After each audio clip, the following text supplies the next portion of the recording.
In 1989, in a grand mansion in Beverly Hills, the Menendez family seemed to have it all: wealth, status, and a picture-perfect life. Jos Menendez was a successful Cuban-American entertainment executive.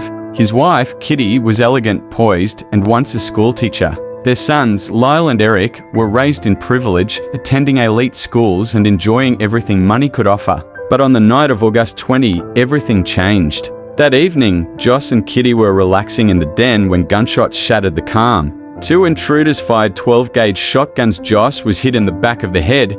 Kitty tried to flee but was shot repeatedly. The crime was brutal and bloody. Later, a 911 call from Erik rang out: "Somebody killed my parents." At first, police suspected a mob hit. Jos had powerful business ties, but suspicion soon turned to the sons. In the months after the murders, Lyle and Erik, spending wildly luxury cars, Rolex watches, first-class trips. They burned through hundreds of thousands of dollars. Then, the truth surfaced. Erik, racked with guilt, confessed to his psychologist, Dr. Oziel. He detailed the plan: the purchase of the guns, the timing, the execution. Unknown to Erik, the confession was recorded and turned over to police. In March 1990, both brothers were arrested. The trial captivated the nation. Prosecutors argued the murders were cold-blooded acts of greed. Kill the parents, claim the inheritance. But the defense revealed something darker.